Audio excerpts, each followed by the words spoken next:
Hello friends and welcome back to the channel.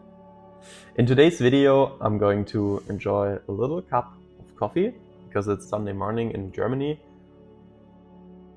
and I'm going to add some Ember Tetras to the tank you can see in the back.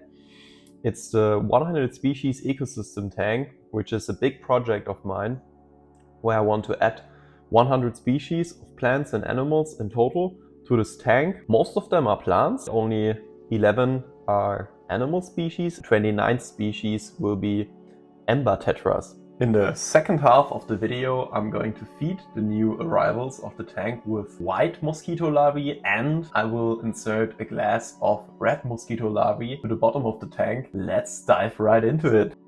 So I bought the fish from my local fish store here in Heilbronn, in my hometown where I live.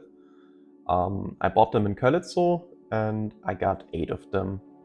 Usually you should get at least 6 because they are a schooling fish, I would say, and to promote their schooling behavior and just their feeling of safety, I would say, you should get at least 8 of them, or better, more are always better, but I wanted to get like 8. The way I acclimate them is I pour in a little bit of water, maybe 10% of what's in their little transport bucket already. And what I like to do as well is add some floater plants. Why am I doing this? I'm adding floating plants so they feel a little safer and can hide in the roots and under the floating plants. Guppies usually instantly do that. Shrimps are even always shipped with something to hold on to, but tetras, in this case Ember Tetras, are usually only shipped in this container. Next, while they are acclimating, which takes some time, just doing a small maintenance of the tank, but this time really small. I released a huge video last week about how I do tank maintenance. You can click here to watch it, and I just use the time they take to acclimate to maintain the tank a little bit. Second acclimation round, I pour in some more water from the tank, and this does 2 things. They slowly acclimate to the hardness of the water, or the softness, to the pH, that means to the acidity of the water, and to the temperature of the water.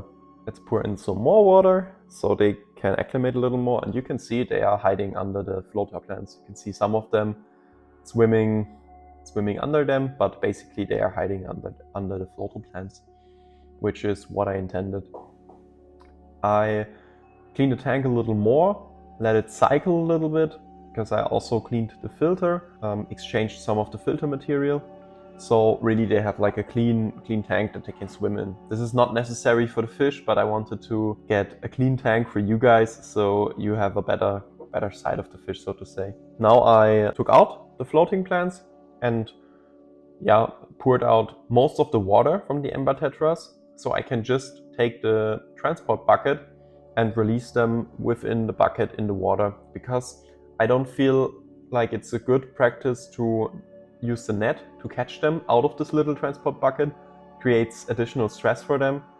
So I think just putting them in slowly will create less stress for the fish and be just easier. So I slowly insert the bucket into the tank. You can see the black molly is checking it out already, because they know when I'm in front of the tank and putting in something, they are fed usually, right? So he's excited already, but this time this is no food, and I hope he will not eat them, but apparently looks okay. Yeah, and what's cool is you can already see the schooling behavior. So right now they are in front of this black root, and the red translucent color of the Ember Tetras is perfect in a contrast to this black background. And in my eyes, this is just an absolutely wonderful contrast. And according to what I've read on the internet, Ember Tetras are used to living in dark water, or in rather a dark substrate in the Amazon River. So I think that the root that I have in this tank, or the different roots that I have in this tank, are resembling somewhat what they would find in their natural habitat. The white sand, not so much, because of course it's maintained by me, otherwise it would have been dark or yellow or probably covered with debris already if I didn't regularly maintain the tank. But More or less, this is somewhat like their natural habitat, because also mollies and guppies are from the Amazon region, roughly, and Ember Tetras are as well.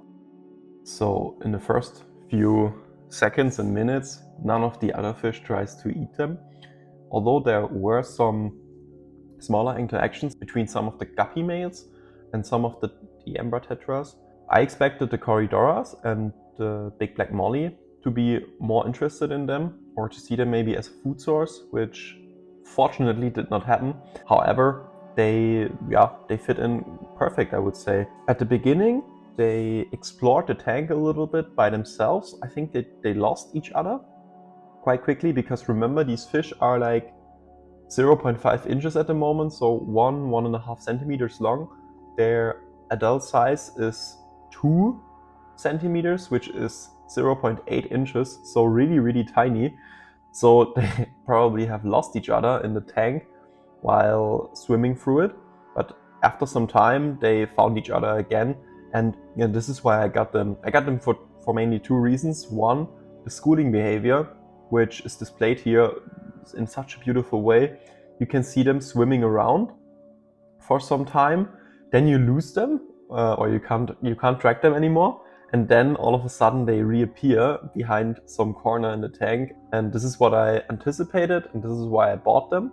And it's also exactly what's happening right now in the tank, which I think is amazing. This is one reason, and the second reason is it's a fish that lives in the midsection of a tank. So I have multiple bottom-dwelling animals, which are the snails, for instance, and of course Corydoras. Then there's shrimps, which live on the surfaces of the plants, I would say. They are not really swimming through the open water. And then I have the guppies, and the guppies are top-dwelling or surface-dwelling fish. And you can actually see this when you look at their mouths. So when you look at the mouth of the Ember Tetras, they live in a mid-water area, and usually fish that live in a mid-water area have a mouth that is pointed towards the front. So it's like a triangle often, and it's pointed towards the front because they eat what's in front of them. If you have surface-dwelling fish, like guppies or black mollies for instance, their snouts are pointed towards the surface, of course. And they only eat what they can find on the surface. And then of course we also have the bottom-dwelling fish, which would be the Corydoras in this case, and their snouts or their mouths are pointed towards the bottom, so they can easily feed from there. And here again you can see this wonderful schooling behavior of the Ember Tetras, and the way they shine in the light is absolutely amazing in my eyes. So they are red or orange in coloration, but they are also somewhat translucent, which I think is beautiful. If you look closely at the Ember Tetras, you can even see their intestines and the swimming bladder, for instance, and the way they seem to explore the tank, and always one of them swims forward and then the other ones try to follow, but in this stepwise way, which is quite interesting. And it's completely different than guppies, for instance. Guppies, they just swim around the whole day. There's no real strategy or pattern behind it. And the Ember Tetras, they are really beautiful in the way they behave, I would say. Also, all of them look extremely alike, so there's no real diversity within the species of Ember Tetras. Like in guppies, you have different colors, different tail shapes, different sizes also, and Ember Tetras are really like uniform, I would say. But if you look at them combined with the guppies and the other fish, this adds such a nice kind of color to the whole tank and to the whole community. And this is the main reason for me to get these fish. Right, so now it's been 2 hours since I released the Ember Tetras to the tank, and now I've got some live food for them. First food item on the menu is white mosquito larvae, and I was hoping that the Ember Tetras would attack them instantly because they are in the midsection of the water, but I think they're just too new in the tank, so they didn't really get them when I released them right away. However, the guppies and the black molly, they devoured them almost instantly, like you can almost not see them anymore. However, you can see some of them still there, and some of the guppies already eat them. It looks quite interesting, I think. Also, these fish, I often feed them with vegetables and fruit. Some small pieces here and there of banana and also cucumber or maybe lettuce. However, they are rarely fed live food. I mean, except for their own like offspring. Probably they eat a lot of their own guppy babies. Unfortunately, that's how it goes in the animal kingdom. This time they are fed white mosquito larvae, and in a few minutes I'm going to feed them with red mosquito larvae as well. Unfortunately, the Ember Tetras, I think they only got 1 or 2 of them in total. But if you think about it, the white mosquito larvae, they are almost the size of such an Ember Tetra. So maybe it was not the best food for them. But I don't know if you could see it, but one of them was munching on a mosquito larvae. But to be honest, it's also quite difficult to film because they eat the larvae so fast that it's difficult to get some of the fish while they are eating it, right? So it's difficult to film them while they are eating it. The next food on our menu is red mosquito larvae. At least we call them red mosquito larvae in Germany. I'm not sure if they are actually mosquito larvae because they behave completely different to the white mosquito larvae. However, we call them red mosquito larvae. Maybe they're called differently in other countries. And this time, because these mosquito larvae usually accumulate on the bottom of a glass, I rinse them a little bit and I put them in this glass here to be able to put them on the bottom, and right away the Corydoras attack. And this is what I meant before. We have bottom dwellers or bottom eaters, so to say, that only focus on the bottom, and Corydoras are a prime example for that. That's also why, logically, they are the first ones to enter such a glass that I put on the bottom of the tank here, because this is their natural habitat, so to say. And it takes some time until the guppies or the Ember Tetras, for instance, would find this, because this is just not where they are usually swimming around. That's also the reason why probably it's best to feed dry food to these Ember Tetras that is like granulate, so it quickly sinks down, so the guppies don't eat away everything before the Ember Tetras even reach the food, right? Or maybe Daphnia. That would also be an interesting choice, and maybe I will feed them like tomorrow or in 2 or 3 days with Daphnia for the first time, because Daphnia, they also float all over the water, right? And now it took some time until the boss of this tank reaches this glass. It took him several approaches, because he tried to get to the glass from the top. And of course, it's a glass. The fish doesn't really understand what a glass is, I think.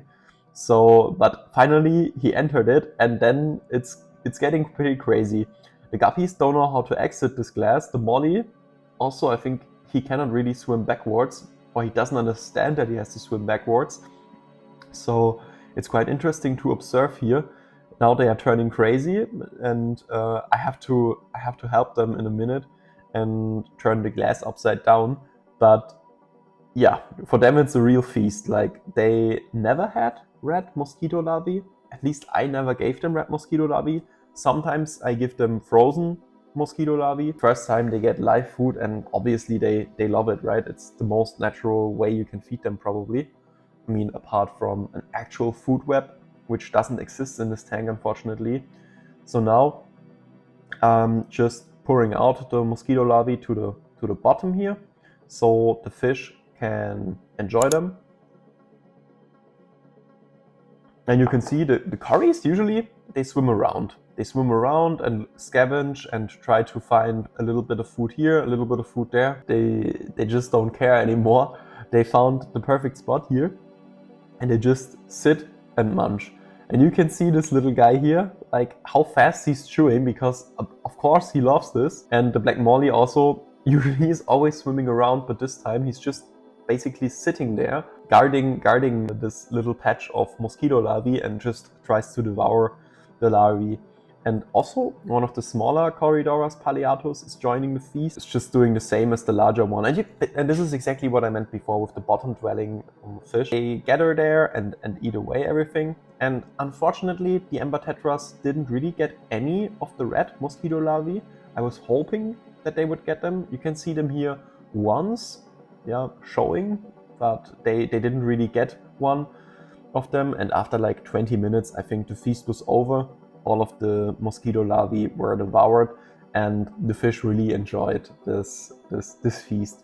If you want to see another video of this large ecosystem tank, I can recommend clicking here now to see how I set up this tank. It's a big aquascape tutorial where I add the first 10 species or so to this tank, so the guppies, the cryptocorines, and also I explain how I set up the soil and everything.